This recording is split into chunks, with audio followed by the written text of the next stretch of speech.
En Provence, ce sont les rois des tables de Noël, les 13 desserts, 13 douceurs, qui viennent garnir les paniers à quelques heures du réveillon. Moi, je viens faire les courses pour les 13 desserts pour Noël.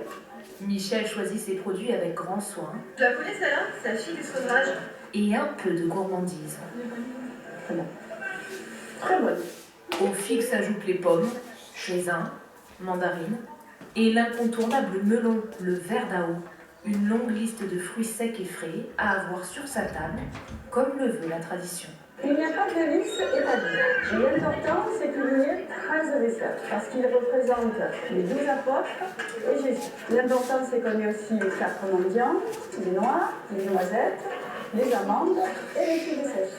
Mais un dessert manque encore à l'appel, le nougat noir que Michel et Max cuisinent eux-mêmes. La recette est simple, 1 kg d'amandes à faire cuire dans du miel pendant un quart d'heure. Je tourne constamment pour que les amandes s'enrobent bien de miel. Vas-y. Recouvert de papier d'hostie, le nougat va refroidir pendant de longues heures. Max pratique les mêmes gestes que son père et son grand-père avant lui. Ça fait plaisir de participer à la constitution des 13 desserts. Voilà, on met un peu de soi pour cette fête familiale.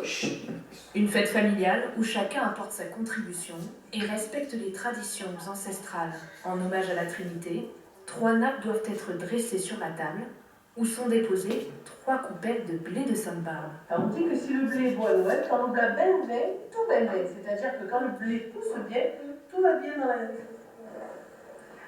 Vient le moment tant attendu. Lucie, tu peux par-dessus. L'arrivée des 13 desserts.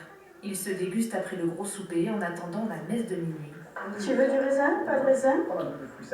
Mais vas-y. La coutume veut qu'on les goûte tous et pas n'importe comment. La pompe à huile, par exemple, donc on dit qu'on la rompt avec les mains, jamais la couper au couteau, ça porte malheur.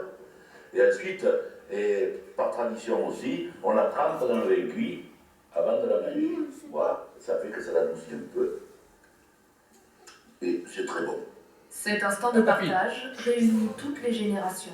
C'est complètement familial, chacun amène un bout des desserts et voilà, c'est une tradition qui est immanquable et qui est vraiment très très très importante pour nous. Et pour les gourmands? Oui aussi, accessoirement. C'est familial, il y a des amis et on partage tous un moment de fête. Un moment de fête qui restera comme chaque année gravé dans leur mémoire.